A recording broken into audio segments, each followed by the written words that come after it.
찬미 예수님, 찬미 예수님, 할렐루야, 할렐루야, 할렐루야. 오늘 이렇게 원당동 성당에 함께 해서 정말 기쁩니다.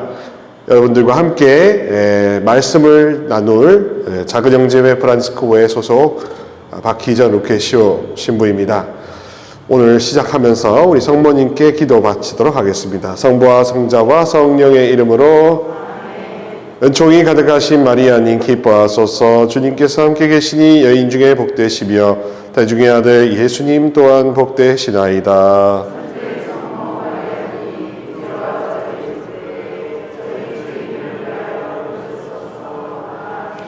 사랑이 가득하신 천주 성모님, 오늘 이 시간 이 원당동 성당에 모인 이 자녀들을 돌보아 주소서. 이 자녀들이 필요로 하는 모든 지상의 은총들은 당신께서 받으신 은총을 충분히 나누어 주시고, 또한 이들의 가족과 친지가 무사히 다 주님의 보호하에 살 수 있도록 당신께 맡겨진 수호 천사들과 전군 천사들을 거느리시어 이 자녀들의 가정과 모든 곳을 깨끗하게 정화시켜 주소서. 당신께는 맡겨진 어린 양들, 자녀들을 하느님 천주성산 대전에 이끌 권한이 충분히 있사오니 저도 그 권한에 한 몫을 더하여 오늘 말씀을 통하여 이들을 지혜로 인도하게 도와주소서. 당신 아들 우리 주 그리스도를 통하여 기도 바치나이다. 성부와 성자와 성령의 이름으로.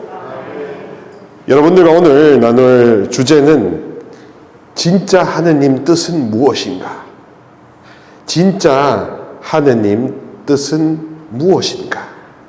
진짜 대체 하느님 뜻이라는 게 뭔가 하는 걸 알려드리고자 합니다. 그러니까 오늘의 키워드는 뜻입니다. 뜻. 천주성삼의 뜻은 무엇인가? 그 뜻에 의해서 우리 신앙은 불교나 다른 그 곳과 완전히 다르다는 것을 좀 입증시켜 드리고자 합니다. 먼저 우리는 이 뜻에 대해서 굉장히 부담을 많이 가집니다. 왜냐하면 뭔가 해야 한다는 생각을 가지잖아요. 뭔가 해야 얻을 수 있다는 그런 강박관념이 우리를 늘 사로잡습니다. 그런데 그리스도교 신앙에서 제일 첫 번째 기쁜 소식은 뭐냐면 아무것도 하지 말아입니다. 아무것도 하지 마라입니다. 아무것도 하지 마라는 겁니다. 자유하라, 자유하라. 참 자유로 걸어오라. 이거 이외에는 다른 건 하지 마라. 이것입니다. 그러면 뭔가 하지 말라고 하면 제가 이렇게 말씀을 드리면 많은 교우분들이 이렇게 생각하십니다. 그러면 지금 여기 와서 있는 이유는 뭔가요? 왜 우리가 이렇게 시간을 내는 건 아무 이유가 없나요? 이렇게 생각하는데요. 제가 말씀드리고 싶은 것은 쓸데없이 하지 마라는 뜻입니다. 쓸데없다는 것은 뭐냐 하면 주님이 원하시는 것도 아닌데 그 하느님 뜻에 대한 나의 깨달음 없이 하는 것들은 카운트가 안 된다, 이 뜻이죠. 유효 마일리지로 적립이 안 될 수도 있다, 이 뜻입니다. 하느님의 뜻은 뭐냐 하면요, 제일 확실한 건 뭐냐 하면요, 내 것이 되라, 이겁니다. 이 다른 동양 종교 사상들에서는 우리가 분투를 하고 우리가 용을 많이 써야, 공로를 쌓아야 축복을 받는다라는 공로주의 사상이 기본적으로 깔려 있습니다. 그러나 그리스도교 신자들한테는 공로주의가 아무 소용이 없습니다. 그분의 유일무이한 십자 공로, 그분이 워낙 우리 생각보다 워낙 너그러우신 분이시기 때문에 그분이 일방적으로 주시는 선물이거든요. 그러니까 하느님 마음대로 주시는 겁니다, 사실은. 하느님 마음대로 주시는 겁니다. 하느님 마음에 들면 주시고 하느님 마음에 들지 않으면 안 주시는 하느님 마음대로 하시는 게 사실은 교회의 특징이기도 합니다. 내 마음대로 되는 게 절대 아니죠. 그러다 보니까 하느님 마음을 감동시키는 게 하느님 마음을 됐다 감동시키는 게 우수수 축복을 왕창 쏟아받는 제일 빠른 지름길이다. 이거죠. 당연히 그렇지 않겠습니까? 그렇게 되면 하느님 마음을 감동시키려고 하면요. 제일 확실한 건 그분한테 완전히 소속당하는 것, 소유가 되는 것, 그분에게 아무것도 주장할 것이 없는 것, 내세울 것이 없는 것, 권리 주장을 하지 않는 것. 다시 말해 아무런 상처나 묶임이 없는 상태에 머무는 것이 훨씬 더 하느님 뜻에 맞다라고 보면 됩니다. 그래서 수많은 기도를 더 많이 바치는 것보다 사실 상처나 아픈 기억 쓴뿌리에서 자유하고 가벼워지는 게 하느님 뜻이다. 이렇게 보시면 되겠습니다. 마음이 홀가분해지는 것하고 열심히 무언가를 공로를 쌓으려고 하는 이거하고 저울질했을 때 당연히 하느님의 뜻은 마음이 깃털처럼 가벼워지고 우리의 마음이 솜털처럼 부드러워지는 것이 하느님 뜻이다 라고 믿으셔야 됩니다. 종교는 구원의 활동이요 해방의 제도입니다. 그래서 누구든지 여기 와서 해방, 자유를 만끽하고 치유와 어둠에서의 속박에서의 탈출을 누리고 언제든지 상시적으로 맛볼 수 있게 하는 것이죠. 그러니까 자유를 언제든지 맛보게 하는 것, 마음을 언제든지 가볍게 하는 것, 그래 정말로 부들부들하고 완고하지 않게 하는 것, 하느님이 진짜 모든 것을 다 하실 수 있는 분이라는 걸 늘 24시간 경험할 수 있게 하는 게 교회의 목적이다 보시면 되겠습니다. 하느님은 우리를 그렇게 가볍게 만들고자 아들을 무겁게 주신 겁니다. 아드님을 십자가의 무게, 사형수의 무게라는 굉장히 묵직한 무게를 주심으로써 우리가 그 무게를 통하여 우리가 가벼워졌다 하는 겁니다. 성탄, 부활, 승천, 성령 강림 이 모든 것들은 결국에는 우리의 마음이 깃털처럼 가볍게, 솜털처럼 부드럽게, 양털처럼 우리의 모든 것이 하얗게 되는 놀라운 변화의 그 은혜, 그거 하나 때문에 있는 겁니다. 그러니까 신앙생활을 하시거나 미사를 오시거나 기도를 하시거나 이 모든 찬양하는 것도 결국에는 우리의 마음이 가벼워지고 우리가 그분한테 우리 스스로를 기꺼이 받아주소서라고 가톨릭 성가 221장의 이냐시오 성인의 말씀처럼 우리가 그렇게 고백할 수 있는 게 하나님 뜻이다 하는 겁니다. 주여 나를 받아주소서, 나의 모든 의지와 자유와 기억력 모든 것을 다 돌려드리노니 하는 것은 그만큼 드릴 게 없어서 이것마저도 드려야 할 정도로 내가 받은 게 많다라는 어떤 감격의 표현이 아니겠습니까? 하느님은 그렇게 우리를 가볍게 하시는 게 첫 번째 그분의 뜻이다. 첫 번째는 그러면 하느님 뜻이 뭐라고요? 마음을 가볍게 하는 것. 뭐라고요? 마음을 가볍게 하는 것. 뭐라고? 마음을 가볍게 하는 것. 하느님의 뜻은 마음을 가볍게 하는 것입니다. 그러니까 여러분들이 뭔가 결정을 하시거나 생각이 많아지거나 관계에 매듭이 있을 때 마음의 무게가 무겁다는 건 다 느끼시잖아요. 그죠?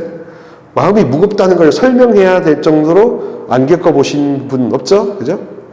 마음이 무거우면 그때는 결정을 하지 마세요. 그때는 저 사람에게 좋은 말을 해주지 못했다는 그 자책감으로라도 뭔가를 결정하지 마세요. 그러면 실수할 수 있습니다. 후회가 무지막지할 수가 있습니다. 그러니 마음을 가볍게 하고 마음을 고요하게 한 후에 결정해야 하나님 뜻이다 라고 보시면 됩니다. 그러니까 중대한 일을 결정하실 때는 항시 마음을 고요하게 하고 마음을 평안하게 하고 마음이 가벼울 때 뭔가를 결정을 하시거나 사인을 하시거나 돈을 빌려주시거나 뭔가 큰 일을 선택하실 때는 항상 마음을 가볍게 하시라. 주님은 두 번째로 어떤 뜻을 갖고 계시냐 하면 우리에게 거룩한 사람이 되라 하는 겁니다. 거룩한 사람은 데살로니가 1서 4장 3절부터 5절까지 이렇게 말씀을 하시죠. 하느님의 뜻은 바로 여러분이 거룩한 사람이 되는 것입니다. 곧 여러분이 불륜을 멀리하고 저마다 자기 아내를 거룩하게 또 존중하는 마음으로 대할 줄 아는 것입니다. 하느님을 모르는 이교인들처럼 세욕으로 아내를 대해서는 안 됩니다. 즉 쉽게 말하면 악을 멀리하고 선을 가까이 하라. 있어질 건 있어지고 없어질 건 없어져라. 예수 그리스도의 이름으로 있어질 건 있어지고 없어질 건 없어져라. 그래서 오직 주님께 속한 거룩함, 주님의 초월적인 능력, 권능 이것만 나에게 한껏 남아라 하는 겁니다. 마음을 가볍게 해서 그릇을 만들면 우리가 큰 항아리가 되면 거기에 담겨야 될 마땅한 것은 바로 신적인 것, 초월적인 것, 초자연적인 것이 우리에게 담겨져야 한다는 겁니다. 가톨릭 교회가 처음에는 인성을 그렇게 중시하지 않았습니다. 지금 우리 뒤에 보시는 이런 구유를 꾸미는 것도 사실 제일 대중화시킨 게 제가 속한 우리 프란시스코에 만든 성 프란시스코, 아시시 프란시스코 성인이죠. 얼마나 하느님이 그 무게, 당신의 사형수의 무게로 사람을 가볍게 해주셨던 그 은혜가 너무나 감동스러웠던 나머지 이거를 표현할 길이 없었습니다. 뭐라고 장수 돌침대처럼 뭔가 표현할 길이 없었습니다. 표현할 길이 없어서 이렇게 아기의 모델로 만든 겁니다. 그리고 초세기의 교회에서는 중요하게 여겼던 게 뭐냐 하면 하느님의 인성과 신성 중에 먼저 하느님의 신성을 더 앞세웠다고 합니다. 그분은 신이죠. 그분은 더 힘이 있으시고 또 놀라운 일을 하실 수 있는 주권자라는 그런 신성에 대한 강조점이 더 있었습니다. 그러다가 이제 서방 로마 교회에서는 인성을 좀 더 강조를 하게 되었죠. 그러다 보니까 이런 구유도 탄생하게 되었고요. 그러니까 거룩한 사람이 된다는 것은 사실은 하느님의 것들이 나라는 항아리에 그저 담기면 되는데, 그저 가득 담기면 되는데, 그저 차면 되는데, 우리가 인성, 인간성, 인간의 노력을 중시하는 신학이 발전되다 보니까 윤리적으로 우리가 순종하냐, 정결하냐, 그분께 충실하냐, 죄를 지은 것이 없냐, 이런 이유로 성찰을 많이 했다는 겁니다. 양심 성찰을 많이 했다는 겁니다. 양심 성찰을 해서 좋은 것도 당연히 있지만 부작용이 무엇이냐?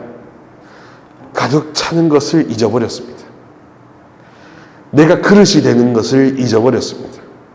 내가 은총의 도가니가 되면, 은총의 사랑의 도가니가 되면, 엄청난 영광로가 되면 그만인데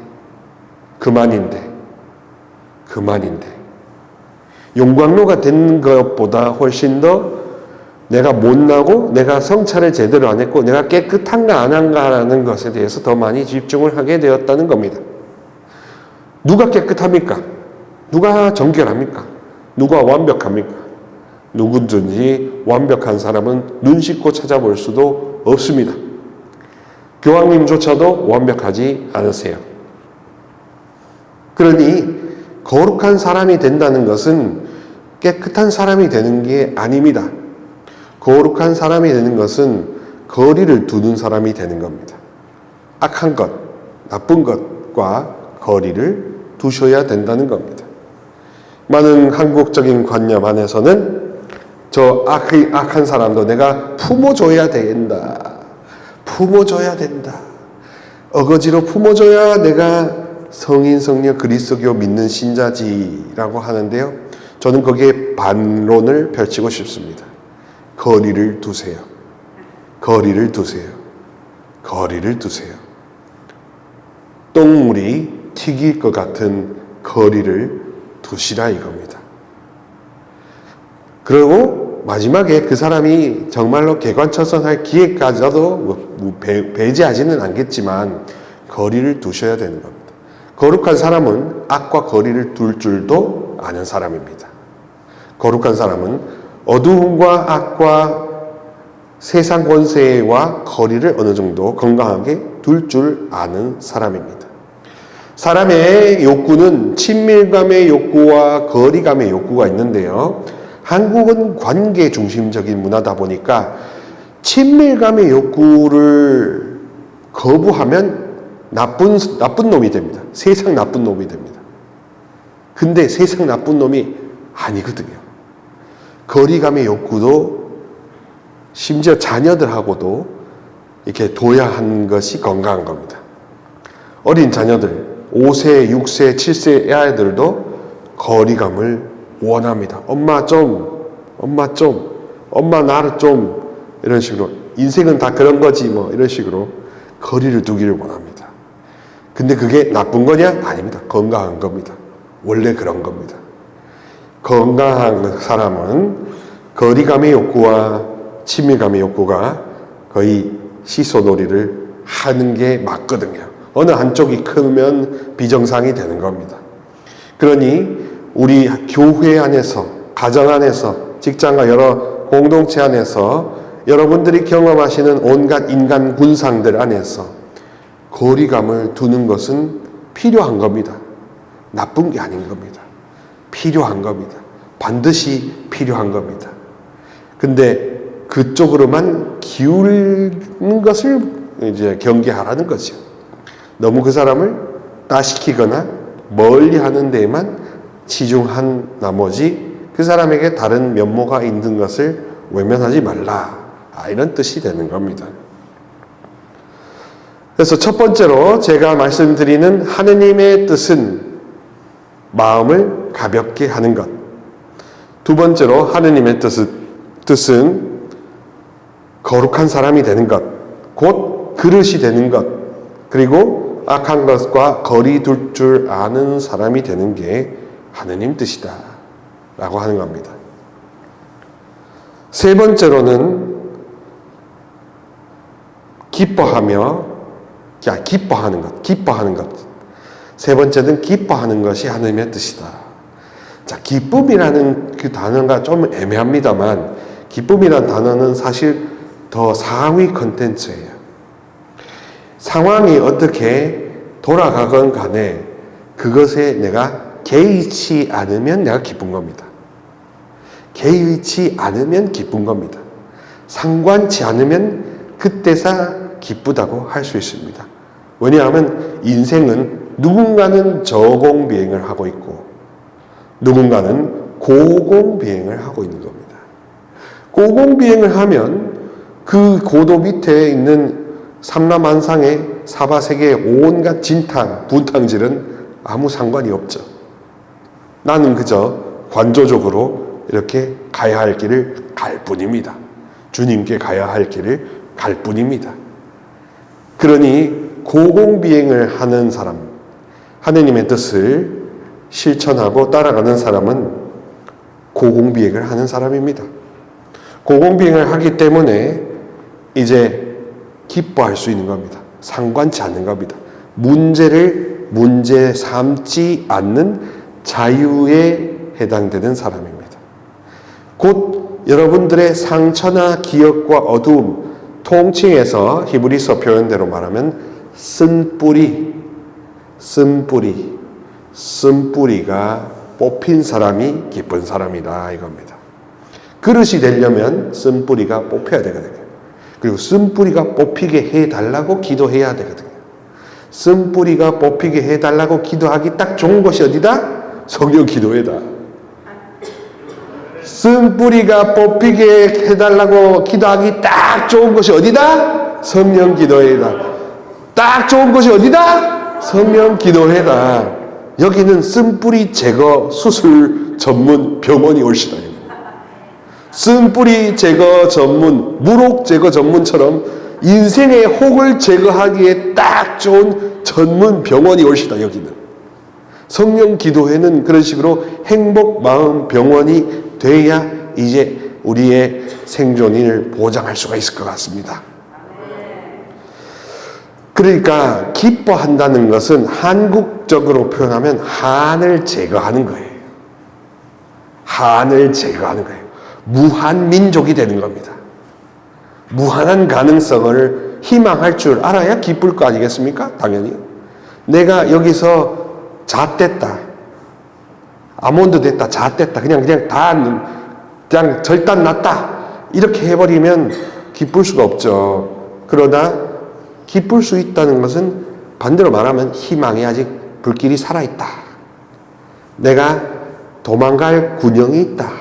탈출할 길이 있다. 아직 살 숨 군형이 있다. 이런 뜻이 될 겁니다. 그래서 하느님은 우리를 가볍게 하시는 게 목적이라고 했으면 같은 맥락으로 그러니 기뻐하기를 바라시는 겁니다. 그러니 그릇이 되길 바라시는 겁니다. 그래서 기도가 공로행위가 안 되는 겁니다. 기도가 공로행위가 안 되는 겁니다. 기도는 이제 그릇을 빚는 도공의 마음이 되는 겁니다. 그러니까 변화시키고 설거지하는 느낌이 되는 겁니다. 그런 다음에 우리에게 하느님은 네 번째로 성령의 권능과 선물을 주시고자 하시는 거죠. 정말로 우리에게 중요한 건 뭐냐 하면 일단은 정화를 해서 그릇을 싹싹 비워내는 게 좋은 겁니다. 그릇을 싹싹 비워낸 다음에 그 다음에 꽉꽉 채우는 겁니다. 따라해 보실까요? 꽉꽉 채우려고 싹싹 비운다. 꽉꽉 채우려고 싹싹 비운다. 꽉꽉 채우려고 싹싹 비운다. 하나님 뜻은 이거다. 꽉꽉 채우려고 싹싹 비운다. 그러니까 싹싹 비우는 목적도 꽉꽉 채우려고, 하늘 것으로 채우려고, 초월적인 것으로 채우려고. 그래서 세상의 어떠한 문제도 문제 삼지 않는 고공비행 인생을 타려고 하는 겁니다.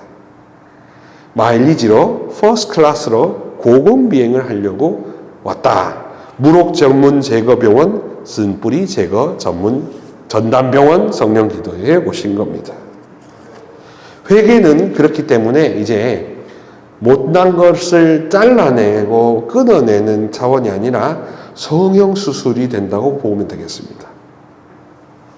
성령 세미나는 성형 세미나예요.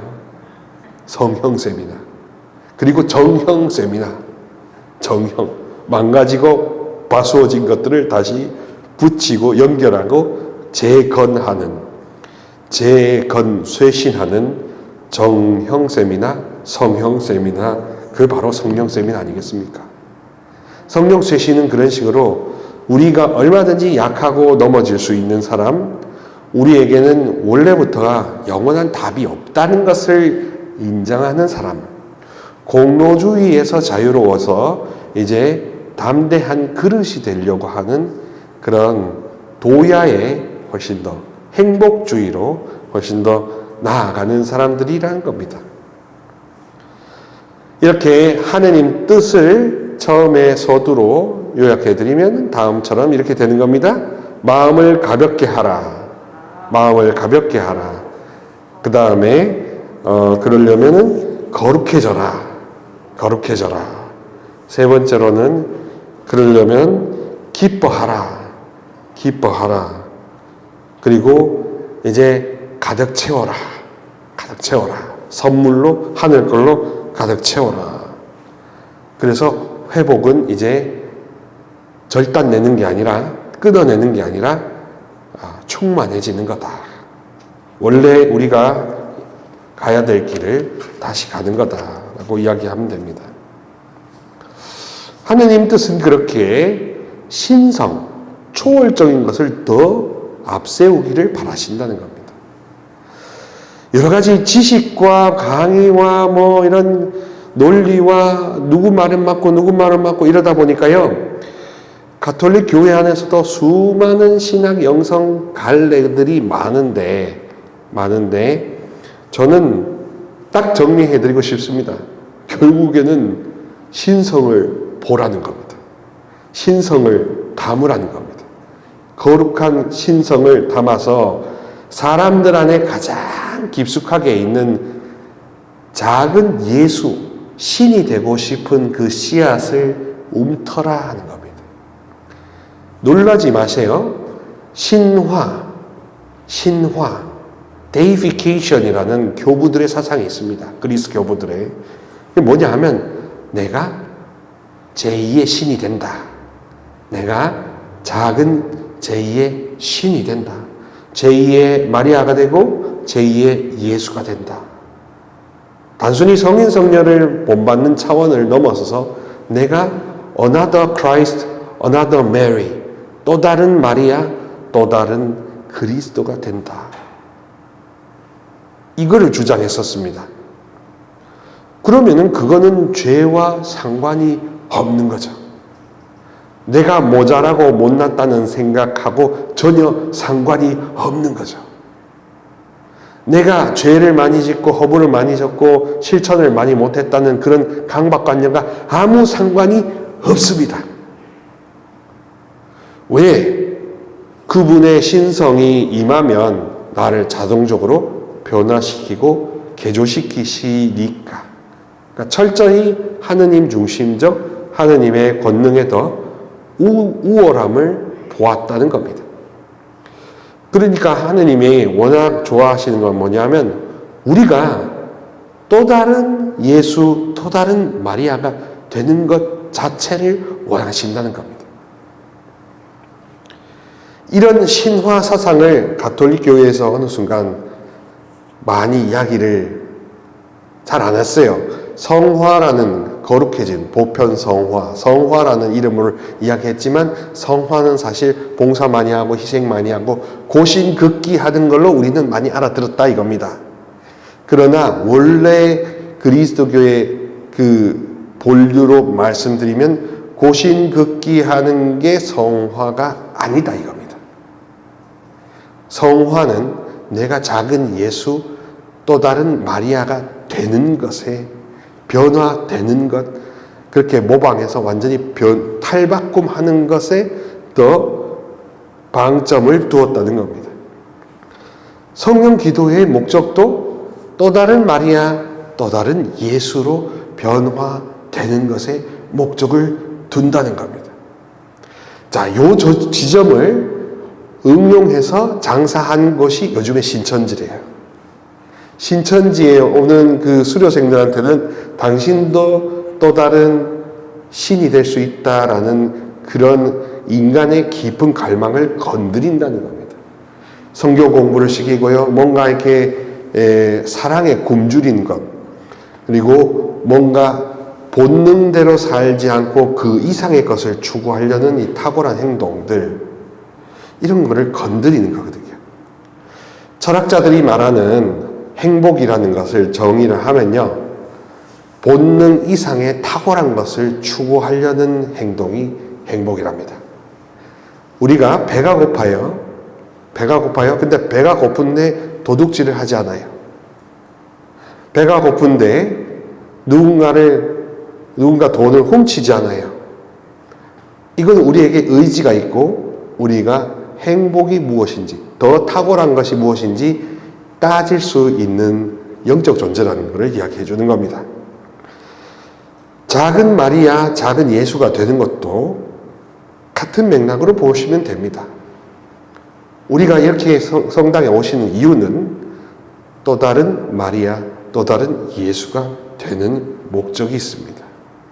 또 다른 마리아, 또 다른 예수가 되는 뭐가 좋은데 자유로워진다는 겁니다. 아무것도 요만한 것도 여러분들을 걸려 넘어지지 않게 한다는 겁니다. 실수나 오류나 두려움에서 해방되어 인생의 목표가 굉장히 단순해진다는 겁니다. 사실 모든 것을 본질을 간파한 사람들만이 단순해질 수 있습니다. 오늘 복음에서 마리아에게 가브리엘 천사가 나타나서 결국에는 보아라, 하느님께는 불가능한 것이 없다라고 하느님의 뜻을 이야기해 줬을 때 마리아가 곰곰이 생각하며 이성적으로 생각하며 다 따져본 다음에 얻은 결론은 무엇이냐 하면 나도 하느님의 아들의 어머니라는 신성에 참여할 수 있는 자격을 받았구나. 그래서 정말로 제2의 마리아, 천주 성모가 되었지 않습니까? 테오토코스라고 하는 하느님의 어머니라는 호칭을 그때부터 받은 것 아니겠습니까? 그래서 이 하느님의 뜻은 우리가 세상에 속하지 않고 세상 속에 살기를 바라시는 겁니다. 두 발을 땅에 딛고 먹을 짬뽕, 입을 옷, 다 하실 것 하시되 인생의 목표가 이제 제2의 마리아, 제2의 예수가 되는데 초점을 맞추라 하는 겁니다. 그래서 그렇게 가서 하느님 나라, 우리의 죽음 이후에 가야 할 그곳에 곧바로 직행하기를 바라시는 거죠. 다른 데로 새거나 우리의 영혼을 잃어버리는 것을 절대 원하지 않으신다는 겁니다. 그래서 하느님 뜻에 맞게 살면은 정말로 우리가 깃털처럼 가볍고 솜털처럼 부드럽고 양털처럼 희게 된다는 것을 믿을 수가 있게 됩니다. 그리고 하느님의 성령은 이런 일을 하시기 위해서 우리에게 오시는 겁니다. 하느님의 뜻은 여러분들을 그렇게 변화시켜 주시고 하느님의 뜻은 여러분을 하느님과 형통케 하시는 것, 형통케 하셔서 회복시켜 주시는 것, 그게 하느님 뜻이다라고 보시면 됩니다. 특히나 여기서 하느님이 원하시는 뜻은 형통에 있습니다. 기적이 왜 여사여서는 안 됩니까? 기적이 왜 다반사가 안 되는 게 그게 이상한 거 아닐까요? 우리가 아버지의 아들, 딸이라고 하면 기적이 여사여야 됩니다.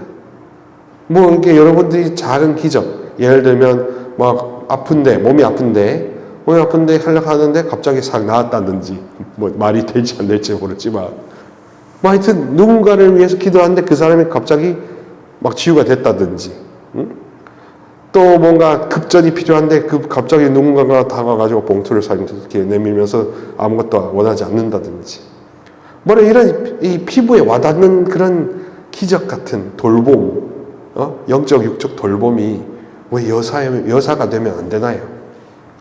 요즘 시대에 많이 기적이 이런 것들이 메마른 이유는 하느님과 형통하려고 하는 것에 우리가 좀 관심을 덜 기울여서 아닐까. 오히려 하느님하고 더 형통하려고 내 안에 쓴뿌리를 제거하고 마음을 가볍게 하는데 더 초점 맞추고 제2의 마리아, 제2의 그리스도가 되는데 더 혈안이 되고 더 눈을 크게 뜬다면 사실 모든 게 다 심플해지는 겁니다. 대단히 심플해질 수가 있는 겁니다. 하느님의 선물을 받기 위해서는 그렇게 쓴뿌리를 제거하고 한을 제거하는 것 자체가 얼마나 힘든 노력입니까? 구주 옛날에 있는 그 캐묵은 그 기억을 다 캐내간다는 게 그게 쉬운 건가요? 하나도 쉬운 거 아닙니다. 그죠? 하나도 쉬운 거 아닙니다. 그러나 그것을 하지 않고서는 더 큰 축복을 누릴 수 없다는 게 하느님의 뜻이기도 한 겁니다. 하느님의 뜻은 그래서 누군가를 통해서 오게 됩니다. 가장 가까운 것은 사람을 통해서. 왜 사람을 통해서 오느냐? 왜 나한테 다이렉트로 오면 되는데? 라고 그런 욕심이 생기는데요. 왜냐하면 우리가 의외로 다 못 알아듣습니다. 저도 의외로 다 못 알아들을 수 있습니다. 이렇게 성령 쇄신 봉사를 하지만 다 못 알아들을 수 있습니다. 왜냐하면 저도 인간이니까. 제가 가지고 있는 IQ나 영적 은사의 어떤 그 범위가 하나님 저 완전 무궁무진한 건 아니잖아요. 그러니 제가 알아들을 수 있는 다른 협력자 수녀님이나 다른 누군가를 통해서 가족이나 누군가를 통해서 이야기해 주게 돼 있다. 그래서 하느님 뜻은 이웃을 통해서 나에게 전달되기도 하고 나를 통해서 이웃으로 흘러가게 된다. 즉 관계를 유지하고 관계를 형성하는 게 또 하나님 뜻이다 라고 보면 되겠습니다. 성령을 통해서 그 관계를 만들어 가시는 주님이 되시거든요. 그래서 우리가 새 사람이 된다, 거듭난다, 성령 쇄신을 통해서 은혜를 많이 입어서 완전히 탈바꿈 한다 하는 것도 하나님이 당신과 1:1 관계를 맺으신 다음에 우리에게 많은 것을 부어주시려고 하는 그분의 거창한 뜻이라고 이해하시면 되겠습니다. 그렇게 새 사람이 되고 존재를 변화시키고 형통케 하셔서 우리를 당신과 완전히 닮은 제2의 마리아, 제2의 그리스도로 변화시키고 변모시키는 그겁니다. 불교로 말하면 이렇게 표현하면 되겠죠. 부처 씨가 있다 라고 이렇게 하면서 깨달아라 하잖아요. 그러면 우리는 하느님 자녀 씨가 있다. 성령이 계셔서 자녀라는 타이틀을 얻을 씨가 있다. 이 불씨를 키워내는 게 훨씬 더 중요하다. 그리고 이 불씨를 키워내는 게 사실은 모든 속박과 쓴뿌리, 억하심정에서 다 풀려나는 가장 빠른 길이다 라는 겁니다. 그래서 성령을 받고 성숙한 사람이 되는 겁니다. 지금까지 내용을 조금 정리하면 하느님의 뜻은 가장 먼저 제가 말씀드리는 오늘의 결론이라고 할 수 있는 것은 서두에 말씀드렸다시피 하나님의 뜻은 우리의 마음을 가볍게 해 주시려는 겁니다. 우리의 영혼과 삶의 무게를 절대적으로 가볍게 해 주시는 게 하나님의 1번 뜻이다. 그렇게 하기 위해서 그분이 우리에게 요구한 건 딱 하나, 딴 거 보지 말고 나만 봐라. 딴 거 섬기지 말고 나만 섬겨라 하는 제1계명만 요구하시는 거 아니겠습니까? 그리고 거룩해져야 되고요. 그릇이 돼야 되고요. 기뻐해야 되고요. 그래서 좀 더 뭔가 신성, 초자연적인 것에 대한 관심을 우리가 좀 더 높여야 된다. 영원한 것에 대한 관심을 더 키워야 된다. 아무것도 그분을 막을 수 없다. 하느님이 더 세시다. 하느님이 더 크시다. 하느님이 더 좋으시다. 라는 것을 잊지 말아야 됩니다. 많은 경우 우리 교우 여러분들이 고민하시는 것은 뭐냐면 나라는 세계 안에서 답을 찾으려고 해요. 나의 경험치나 나의 과거에 일어났던 것 안에서 어떡하지? 어떻게 하지? 어떡하지? 이런 고민에 쌓이시게 되는데 그럴 때 이 진리를 생각해 보시면 좋겠습니다. 나에게는 영원한 답은 없다. 나에게는 내 인생에는 주님 외에 영원한 답은 없다. 주님 외에 영원한 답은 없다. 그래서 주님께 다가와서 완전히 변화시켜 주시고 완전히 형통케 해 주시고 완전히 새롭게 해달라는 것밖에 그분께 청할 게 없습니다. 성숙한 사람은 하느님께 완전히 속한 사람이 되고 하느님의 소유물이 되는 것이고 하느님이 원하시는 대로 하느님의 모습을 닮아가는 사람, 제2의 마리아, 제2의 예수가 되는 길로 가는 겁니다. 그렇게 한번 초대돼서 가보시면요, 다른 차원의 기쁨이 있습니다. 자녀를 얻었을 때 얻었던 그 느낌보다 훨씬 더 강력한 기쁨이 있다는 겁니다. 하느님을 이렇게 뜻을 추구하면 우리는 놀라울 정도로 가족이 됩니다. 놀라울 정도로 가벼워집니다. 하느님의 뜻대로 살지 않으면 더욱 무거워질 수밖에 없습니다. 무겁게 살래, 가볍게 살래, 사실 이 두 선택밖에 없습니다. 무겁게 살래, 가볍게 살래, 이 두 가지 선택 외에는 우리가 할 선택이 사실 없습니다. 그리스도를 통해서 그분의 그 무거운 그 인생, 사실 하늘나라에서는 수많은 부를 누리고 권능을 누리신 임금님이셨는데, 왕이셨는데 괜시리 지상에 오셔가지고 외롭고 괴롭고 슬프고 힘들고 사형수로 죽으셔야 했던 그분 인생의 무게는 우리의 인생의 무게를 미리 앞당겨 짊어지시려고 하는 하느님 아버지의 사랑의 뜻이었다라고 믿으신다면 인생의 무게가 즉시 가벼워질 수가 있습니다. 고민의 무게가 즉시 가벼워질 수가 있습니다. 에베소서 5장 17절에는 이렇게 말합니다. 어리석은 자가 되지 말고 주님의 뜻이 무엇인지 깨달으십시오. 주님의 뜻이 무엇인가? 마음을 가볍게 하고 우리 인생을 가볍게 하고 당신 소유물이 되고, 즉 1대1 관계에서 벗어나지 않기를 바라신다는 겁니다. 넌 나만 바라봐, 난 너만 볼게. 1대1 관계, 신과 사람이 교환하는 1대1 관계를 원하신다.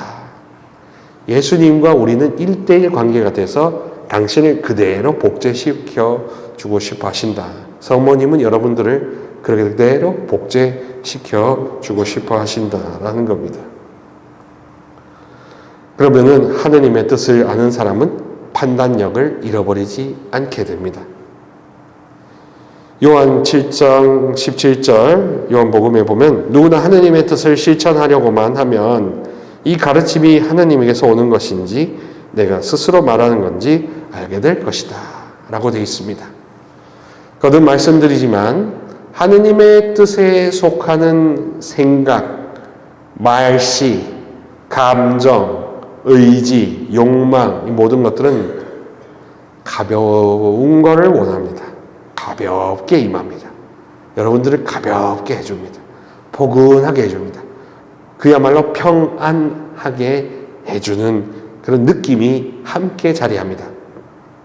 반대에 어둠의 영들은 무겁고 질투가 나고 신경질이 나고 막 짜증이 나고 뭔가 싫어지고 분리되고 거리를 두고 싶어하는 그런 느낌이 함께 자리하기 때문에 하느님 뜻이 무엇인가를 생각할 때 여러 가지 기준들을 설명해 드릴 수 있지만 오늘 이 자리에서 제가 확실하게 알려드리는 것은 하느님의 뜻은 가벼움이다. 마음의 가벼움이다. 놀라움이다. 아름다움이다. 그것을 기준으로 잘라낼 건 잘라내고 택할 건 택해 보시라 말씀을 드리고 싶습니다. 하느님의 뜻은 생각보다 단순합니다. 우리가 왜 하느님 뜻이 어려우냐 하면 내 욕구와 섞여 있기 때문에 내가 하고 싶은 것을 하고 싶은데 이루고 싶은데 혹시 하느님이 가로막으실까봐 하는 두려움 때문에 빌고 빈다 이거 아닙니까? 근데 그 두려움도 사실 하느님 것이 아니죠. 그렇죠? 두려움은 어두움의 속임수 중에 가장 강력한 겁니다. 미움, 두려움, 그 다음에 어두움, 무거움, 이거는 다 마귀들의 장난이지요. 놀라움, 가벼움, 아름다움, 그리고 고마움. 이 고마움, 이런 마음 쪽으로 내가 이게 쓰이고 싶다면, 그렇게 마음이 흘러간다면 그거는 성령께서 인도하시는 하느님의 방향이라고 보시면 되겠습니다. 두서없이 말씀드렸지만 하느님의 뜻은 심플해지는 겁니다. 단순해지는 겁니다. 명료해지는 겁니다. 거기에 이걸 하고 싶은데 이게 하느님 뜻에 맞나 안 맞나 라는 생각조차도 사실은 하느님 뜻이 아닌 겁니다. 그거는 내가 하고 싶은 것을 사실 하느님 뜻이라는 것을 불러와서 괜히 가로막힐까봐 하는, 블로킹 당할까봐 하는 두려움 때문에 하는 생각의 일환일 뿐이지 이게 100% 하느님 뜻이 해당되는 게 아닌 겁니다. 그래서 여러분들이 혹시라도 그런 고민이 들 때는 이렇게 기도해 보시면 좋을 것 같습니다. 이런 생각아 나에게서 떠나가라. 내가 하느님 뜻이라는 것을 포장지를 이용해서 뭔가 말을 하려는 생각들, 이것 다 하느님 뜻이 아니라면 다 나에게서 떠나가라. 사라져라. 사라져라. 떠나가라. 그렇게 기도해 보셔서 그래도 뭔가 뚜렷한 생각이 남아있다면 고요한 가운데, 평안한 가운데, 가벼운 마음이 있는데도 무언가 계속 생각이나 어떤 말씀이나 그런 게 있다면 그거는 좀 심각하게 생각해 볼 필요가 있지 않겠습니까? 오늘 하느님의 뜻에 대해서 좀 나눠드리면서 실질적인 영분별이랄까요? 어떻게 하면은 하느님 뜻에 맞게 행동해서 더 큰 축복을 누리고 또 쓸데없는 고민이나 불필요한 괴로움에서 빨리 해방되며 무엇이 이 성령 기도회 안에서 받을 최고의 은총인지 그거를 좀 나누어 드렸는데 어려우셨나요 혹시? 하여튼 이 깊은 밤의 시야에 함께 해주셔서 감사드리고요. 여러분들과 함께 주님이 이제 곧 성탄을 통해서 기쁘게 찾아오실 건데 어두움 속에 한 줄기 빛이 여러분 각자의 인생에도 내려오기를 기도합니다. 영광이 성부와 성자와 성령께 성부와 성자와 성령의 이름으로 감사합니다.